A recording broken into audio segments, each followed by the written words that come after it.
Shalom adik-adik, apa kabar semuanya? Semoga kabar baik ya adik-adik ya. Kakak berharap adik-adik semua sehat dan semangat. Walaupun kita belum bisa bertatap muka dan tetap ibadah secara online di rumah kita masing-masing.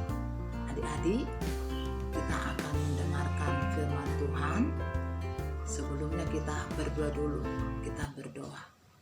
Terima kasih Bapa yang baik, kami akan mendengarkan firman-Mu. Biarlah Tuhan membuka hati dan pikiran kami, supaya kami dapat memahami dan mengerti akan firman-Mu. Terlebih kami bisa melakukannya di dalam kehidupan kami sehari-hari. Terima kasih Bapa, dalam nama Yesus Kristus kami berdoa dan mengucap syukur. Amin. Adik-adik, firman Tuhan pada minggu kita hari ini yaitu yang terambil dari Lukas 22 ayat 56 sampai 62. Tadi sudah kita dengarkan kan? Dibacakan oleh Amang Parhalado kita. Udah dong, diikutin kan tadi kan? Nah, oke. Kakak yakin itu diikutin. Nah, kisah dalam Injil Lukas ayat 22, Lukas 22 ayat 56 sampai 62 ini berisikan tentang kisah penyangkalan Petrus terhadap Yesus. Nah, sebelumnya adik-adik, mari kita lihat dulu yuk. Atau kita nonton dulu yuk. Kita menonton barang-barang dulu tentang kisah Tuhan Yesus dan kisah penyangkalan Petrus terhadap Tuhan Yesus. Oke, adik-adik? Setelah makan bersama, Yesus memberitahu murid-muridnya, "Malam ini, kalian semua akan meninggalkan aku." Petrus menjawab dengan berani, "Aku tidak. Aku takkan pernah meninggalkanmu, Yesus."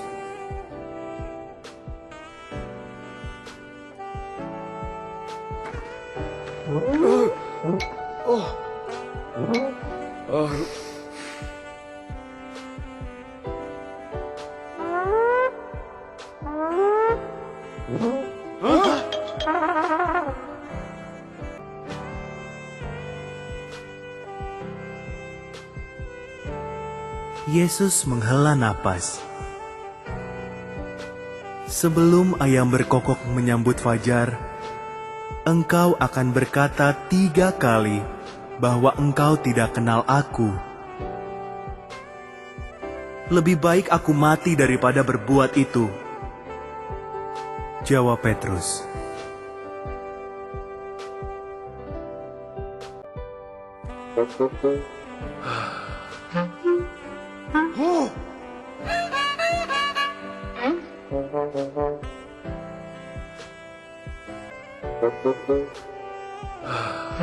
Tiba-tiba cahaya bersinar.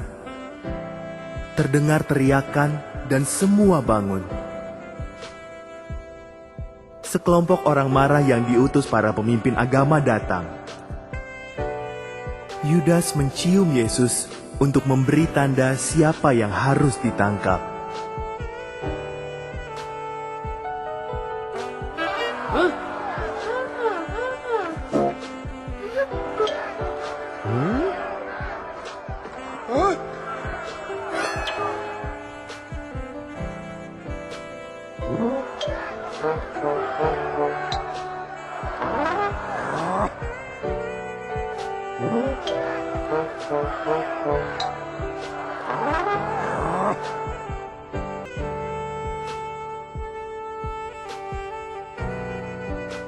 "Akulah yang kalian cari," kata Yesus. Saat ia berkata demikian, orang-orang mundur dan tersungkur. Lalu mereka mencengkram Yesus dan membawanya kepada para pemimpin agama.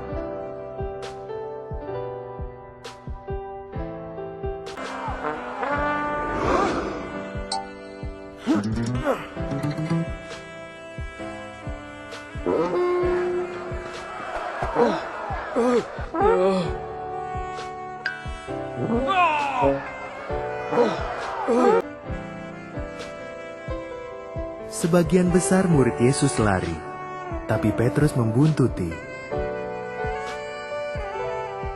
Ia menunggu di halaman untuk melihat apa yang akan terjadi. Seseorang bertanya, "Kau pengikut Yesus, kan?" Karena takut, Petrus menjawab, "Bukan."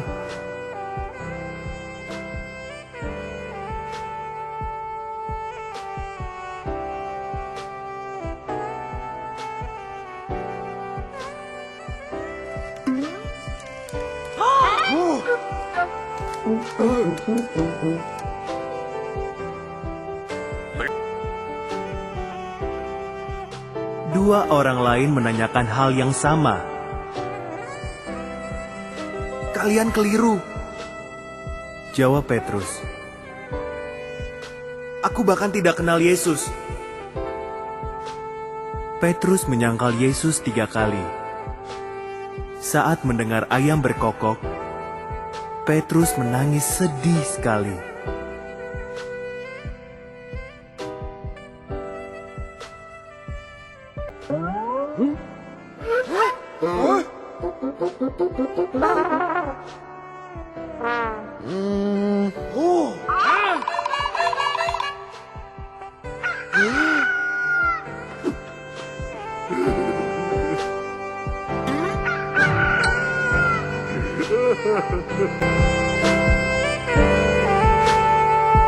Nah, udah selesai nontonnya.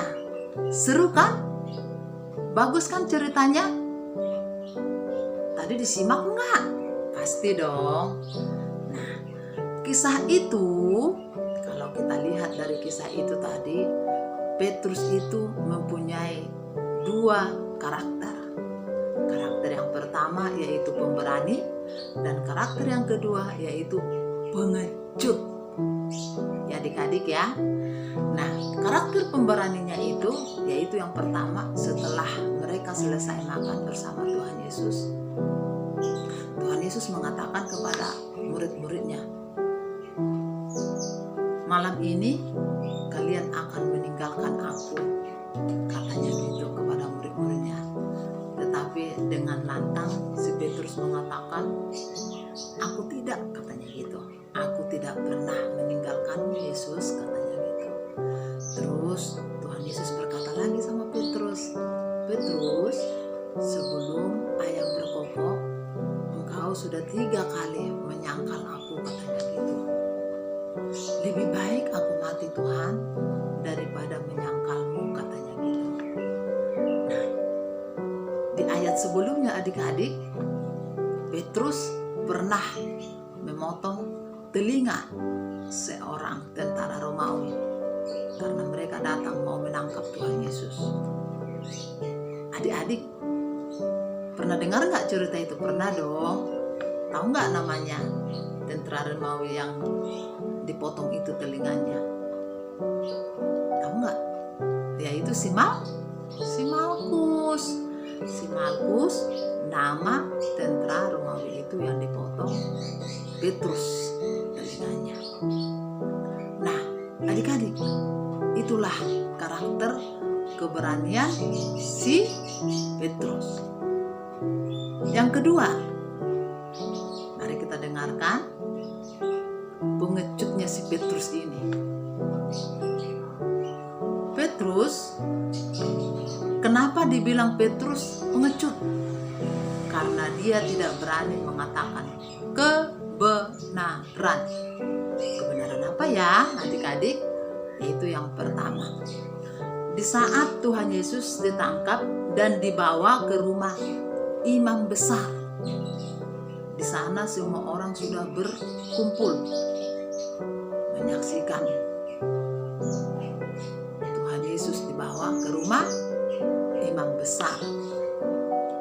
Setelah sampai di sana, Petrus mengikuti. Ya, di waktu saat mau dibawa ke sana, murid-murid yang lain sudah pada pergi semua, lari ketakutan. Tapi Petrus, dia mengintip dan mengikuti dari belakang, menyaksikan Tuhan Yesusku itu nanti diapain ya, itu kira-kira pemikiran oleh Petrus. Setelah sampai dia di sana, mereka sampai di sana, ada seorang hamba perempuan mengatakan kepada Petrus, katanya gini, bukannya kamu pengikut dia, katanya gitu.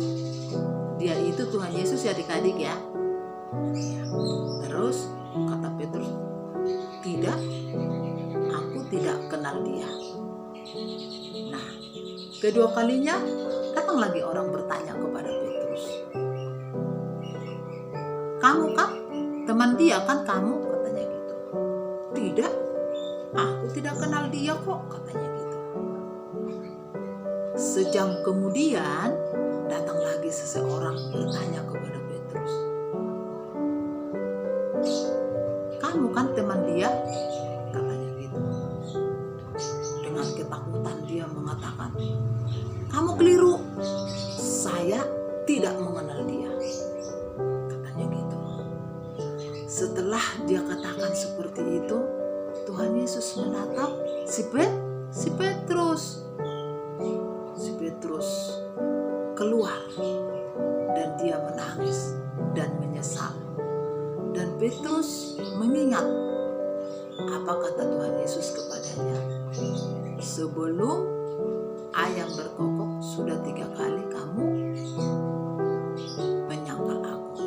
Karena Petrus setelah 3 kali menyangkal Tuhan Yesus, ayam langsung berkokok.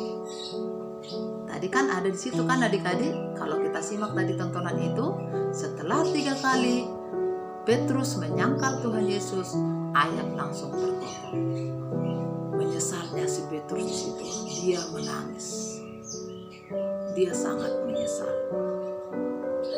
Adik-adik, itulah cerita tentang kisah penyangkalan Petrus kepada Tuhan Yesus.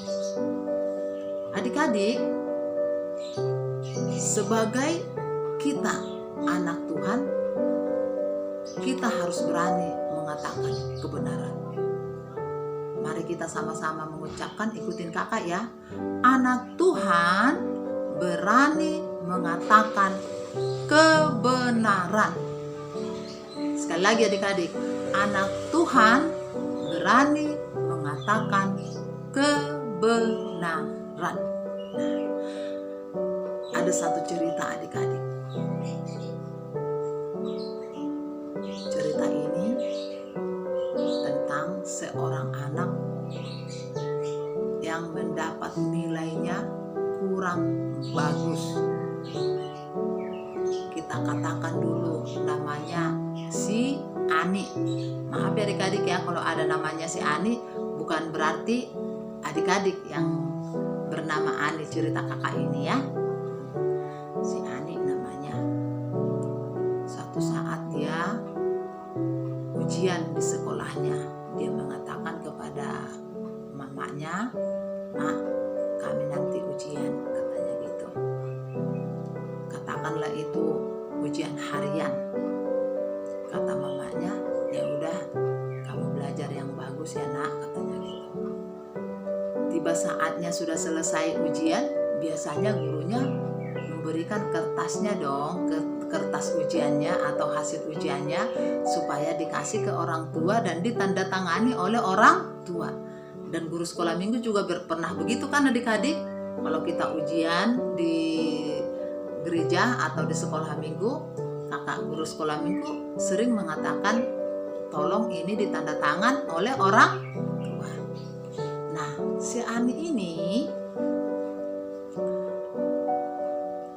dia pulang, mamanya langsung bertanya, "Nak, dapat nilai berapa kamu?" Udah dikasih belum kertas ujiannya sama gurunya, katanya gitu. Belum mak, katanya gitu. Kertas ujiannya belum dikasih bu guru, nanti katanya mungkin besok, katanya gitu. Oh, kata mamanya, ya udah ditunggu besok. Ditanya nggak ada. Terus kata si Ani ini, nggak dikasih mah, katanya gitu. Ya udah deh kalau begitu, kata mamanya. Ternyata mamanya sering membereskan atau merapikan buku-buku si Ani ini, karena bukunya sering berantakan. Kalau dia selesai belajar tidak langsung diberesin. Mamanya melihat hasil nilai si Ani ini di rak bukunya. Ternyata nilainya ini semuanya kurang bagus nilainya. Mamanya dengan sedih dan dia melihat nilai ini. Oh, berarti karena nilainya kurang bagus, anakku ini tidak memberitahukan kepada saya. Terus dia bertanya lagi sama anaknya si Ani ini, nah sampai sekarang nilaimu belum dikasih gurumu ya, katanya gitu. Iya mak, belum dikasih mak, katanya gitu. Kata si Ani ini kepada orang tuanya. Dengan wajah yang agak kecewa dan agak kesal, orang tuanya memberikan hasil nilainya ini kepada si Ani. Terus ini nilaimu kapan nak, katanya gitu.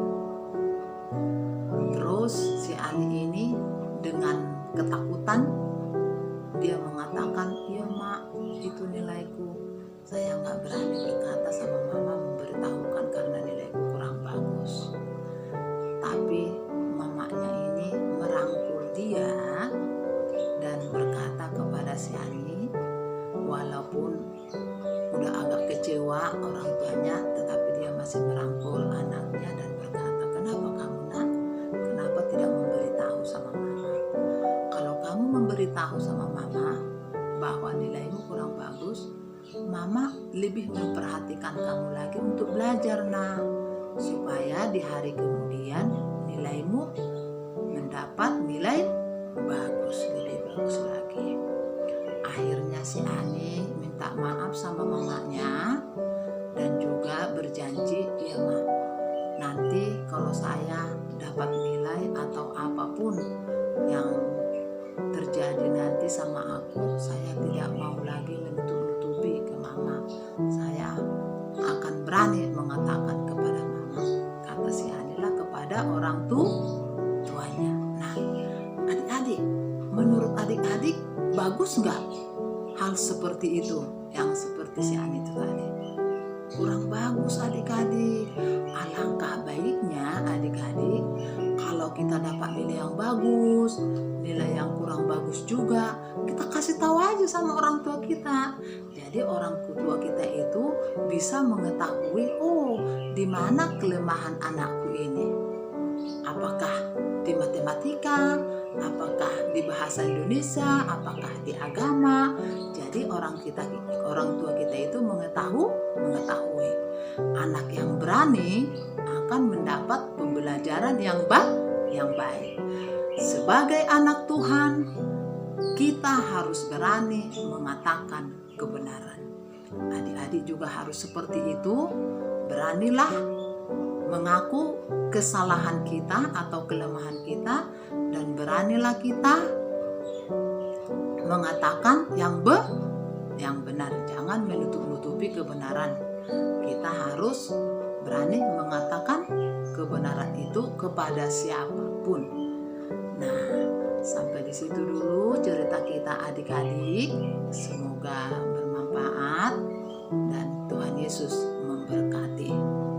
Oke adik-adik, kita berdoa. Terima kasih Bapa yang baik, kami sudah mendengarkan firman-Mu tentang kami harus berani mengatakan yang benar. Ajari kami Tuhan, supaya kami berani mengatakan yang salah dan berani mengatakan yang benar. kasih Bapa yang baik, dalam nama Yesus Kristus kami berdoa dan mengucap syukur. Amin. Oke adik-adik, PR kita minggu ini yaitu tadi kakak sudah bercerita tentang karakter Petrus. Tolong adik-adik tulis kembali. Tadi kakak sudah mengatakan 2 karakter Petrus, yaitu karakter apa adik-adik? Berani dan karakter pengecut. Coba adik-adik tulis kembali dengan rapi dan besar tulisannya adik-adik ya, supaya nanti bisa dibaca oleh kakak-kakak guru sekolah minggu. Kalau sudah ditulis, dikirim ke Facebook, ditandain guru sekolah minggu khusus Horong 2. Sekali lagi adik-adik, tulisannya yang rapi dan agak besar supaya bisa dibaca oleh kakak dan abang guru sekolah minggu. Jangan lupa adik-adik ya, dikirim ke Facebook dan ditandain guru sekolah minggu khusus Horong 2. Oke adik-adik, terima kasih. Shalom.